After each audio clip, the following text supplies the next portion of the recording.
Namaste, Hari Om. Welcome to Shevadhi channel.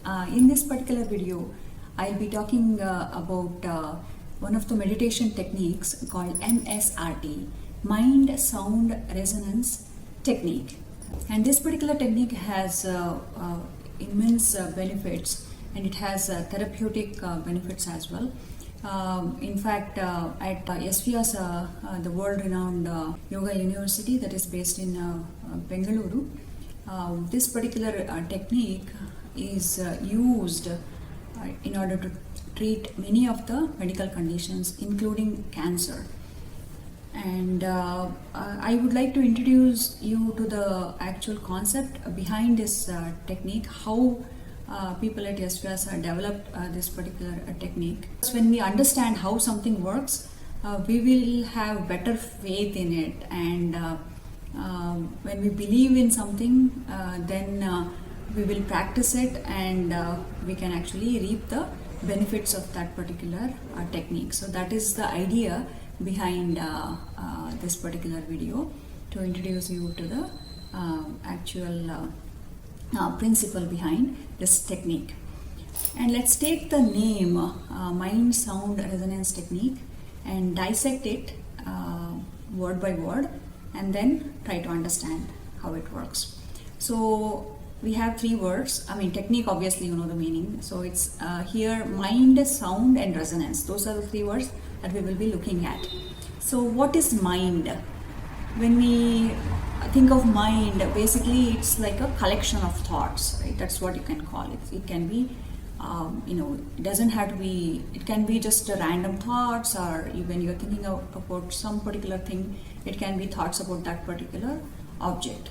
Okay, so it's a conglomeration of thoughts. And sound, basically it's a form of energy. And resonance, so resonance is, all of us have heard of the word resonance in our science class. Let's look at the definition of that resonance from the science class.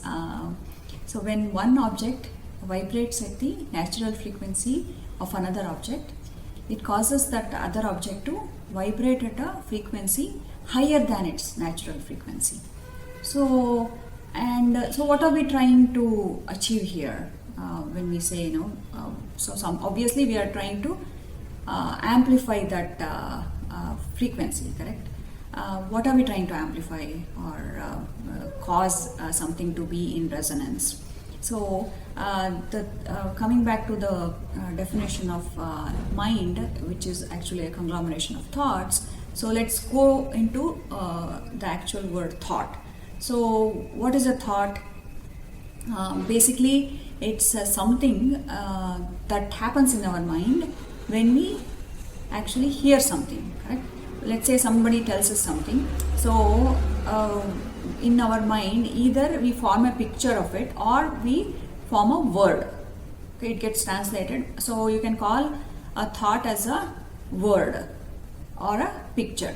But when you have to communicate your thought out to others, you cannot actually communicate using that picture out of your mind, right? You have to get that into words. So you speak that out. So basically you can call thought as a shabda. So when you're thinking in your mind to yourself, it is not heard. So the Sanskrita word for it is anahata. It is not heard. It's a silent shabda. That is one form of thought. And when you speak it out, it is ahata. It is heard shabda. Okay. So ahata and anahata. So that is actually the categories of thought. Shabda which is heard, shabda which is not heard. And we try to actually produce the sound and try to synchronize that thought, so that we amplify that positive effect of the sound that we will be producing. And so just take a simple example. When you keep telling yourselves, right, let's say that you're stuck in doing something, and day in and day out, if you're trying something, it's not happening. You keep telling yourself, oh, I'm not good at that, I'm not good at this. And if you keep repeating the same thing, you are basically enforcing that negativity, and in fact, you're causing that to happen.